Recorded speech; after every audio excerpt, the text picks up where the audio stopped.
Hey Ray, how's it going? Good, man. How are you? Can you hear me? Yeah, I can hear you great. Hey man, How's thanks. it going, bud? Good, dude. Hey, thanks for taking some time to talk. Appreciate it. Sure. What's going on? Yeah, man. So have a KLMU radio show. Just wanted to ask you a couple questions, maybe about 10 minutes, just about the book, a couple of your bands, if That's that's cool. sure. It's live tomorrow. Yeah, it'll be live tomorrow, 12:30. Okay, great. Yeah, awesome. So anyway, man, are you in New York right now, or are you Yeah, traveling? yes, Oh, I okay, am. I'm in New cool, York. I just awesome, landed. nice, nice. I just wanted to start off. What was kind of your inspiration for writing the book? You know what's interesting? I was writing a self-help book, and I had a publisher that was interested in it, Hmm. and they said, "Yeah, we're totally into it, but first we want your story." And I was like, "Well, I don't really have a story. I'm like, people with stories. They were like drug addicts who recovered. They were in jail, Right. and they got out of jail. I was like, I lived a pretty straight life. I was clean, and Right. they would kept on insisting, like, we know about you. We know you got a story, Hmm. and I think you should write it down. So I'm a storyteller by nature, and it was sort of like an epic journey, and Right. to write my whole thing. So I wrote it in like little pieces, little chunks. Okay. And then the editors read it, and they were like, "This is a complete. You cannot figure anything out. It's out of chronological order. You're introducing characters that you don't have any backstory on. Right. How did you get to India? Who's Purcell? All of a sudden, Right. he gets thrown into the mix like he's your best friend, but who is he? And so then I had to create bridges to each little island. Right. And then after all that, the editors were like, "Okay, now we're going to bring it to a structural editor," and they're like, "Okay, we're cutting out 200 pages." And I was like, "Okay, this is how this process works. I've never done it." Yeah. Had it been going on? Basically how it happened. Right. Had it been going on for a few years, or like how long did it kind of start? Yeah, 4 years. 4 years. Okay. Cool. Wow. Yeah. A theme I kind of noticed throughout the book was like you were talking about finding spirituality, finding true happiness, kind of how it's not found in the material world or by fulfilling your ego. And I wanted to ask you, like, in this kind of modern world we live in, filled with like overstimulation, overconsumption, what are some steps people can kind of take to move towards that like genuine happiness or spirituality? Not to throw that question on you. No, that's the question. Right, the right. Question. How do you do that? Is you start to take little steps, Right. because it's hard. We're so addicted to high and fast stimulation. Mm-hmm. It gets a little overwhelming. We ourselves are addicted. It's hard for us to sit in peace. Our minds are out of control. Technology's only made it more difficult. Social media's completely like imprisoned us in so many ways. Yeah. So you have to take little time out of your day to do stuff like this. And you can start with like a few minutes a day at the morning, and then as you grow it gets a little thicker, it gets a little bigger, it influences the rest of your day, it becomes the undercurrent of your day. And then you add some evening time. So you have a look, then you're sandwiching in. Right. You're sandwiching in some clarity or some focus when the busyness comes, and you have a little bit more of a perspective, and your consciousness feels a little bit more calibrated. Right. Would you say it kind of also can help by like taking steps to kind of strip things away that kind of like overstimulate us? I know you also talk about in the book kind of like living a life of service. Are these kind of like ideas that you think help move people towards that direction? For sure. I think anybody who has even a family understands that there's something greater. Right. There's a greater amount of pleasure even serving others than serving yourself. If you're a bachelor and then all of a sudden you're taking care of a little baby. Right. There's some, and taking care of a little baby is one of the most exhausting, sleep deprived, right. sacrificing, mind-boggling, patience testing jobs you could ever have, and one of the most rewarding things you could ever have as well. Right. So whenever there's sacrifice there's a deeper pleasure.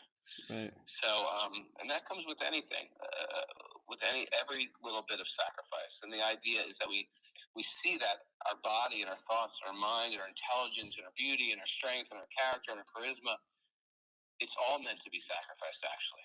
Right. It's all meant to be used in the fire of sacrifice for our purification. And that's done in, from where we are at now, it's done in small increments. Right. Until we actually, otherwise you can't just dive into something because you'll snap. Yeah. Even if you do dive into it, it still takes time for the ego to let go of that. Right. You talked about in the book kind of how you were really enjoying learning about different religions, different philosophies, and that kind of reminded me. Here at LMU, every student takes a comparative theology as well as a philosophy course. Interesting. And I wanted to ask kind of how important was learning about all these different religions, perspectives, and shaping your worldview? Well, it was really important because what I was looking for was commonalities. The problem, what I find is people look for the differences. They say how it's okay to say I'm a Christian and I love Jesus, and it's okay to say I love Allah, I love Krishna, or I'm a Buddhist. But what the problem is it's great when you can see the beauty in others. Just like if you love a woman or a man, right? Does that mean that every other man is filthy and ugly, or broken or wrong, and only yours is beautiful? So I think it's important to see the beauty in others, and then it's okay, I think, to marry one, so to speak, where you sort of lose your objectivity, and because love is it's a subjective view. So I think there's a balance between seeing and appreciating other traditions and seeing how people are evolving in other traditions.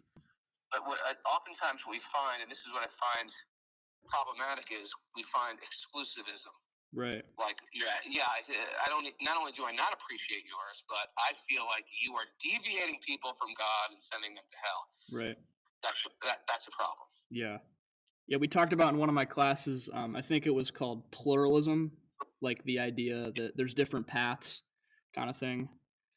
Yeah. Right. Yeah. Want to ask just a couple more questions, kind of about some of your bands, and then we'll kind of wrap it up. What's it like, still playing with all these, New York bands you kind of grew up with? I was at that New York show at the 1720 a couple weeks ago. Did you expect to be playing music with all your friends like for this long? I had no idea whatsoever. Yeah.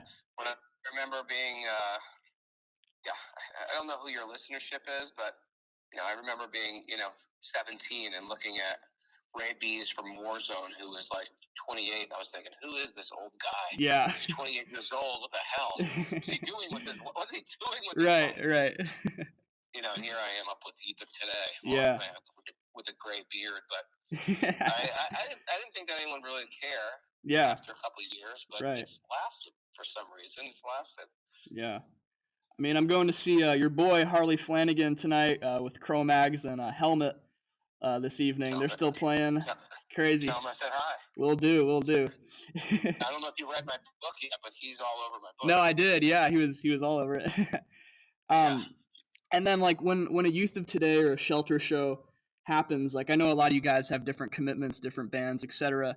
What kind of goes into making like one of those shows happen?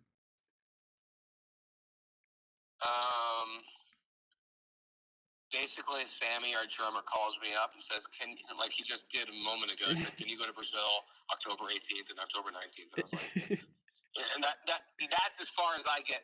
I have a whole nother separate life. Right. I'm not really a musician. Yeah. And, I'm working in being a writer. I'm a public speaker and stuff like that. I'm a yoga teacher. I take people on pilgrimages to India and Nepal. Mm-hmm. So it's not really my thing anymore, but, they're meaningful. And I haven't really done that much with it. Right. But those guys are real musicians. They love doing it. Mm-hmm. And because my book was coming out, I thought it'd be nice to promote it like this. Right. And I like playing with those guys. I like those guys a lot. All the guys, we're still very close. Awesome. And we all have an appreciation. I mean, last year Walter came to Indy with me for a month. Wow. You know. Yeah. And Purcell's one of my good friends. And Sammy, I love this guy too. It's awesome. You know. All right, man. Got one more question for you. If you're kind of listening to music today, like, what would you typically listen to? Do you have any like favorite styles of music or artists? You don't understand. I'm into like Indian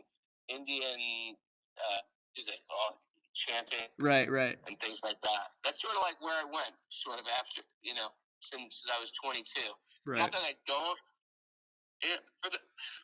Not that I don't appreciate that music we created, but that's just my passion. Right now is I love Indian music. I love a lot of Westerners who do Indian music as well, because you get a sort of a balance of East meets West, call and response chanting and stuff like that.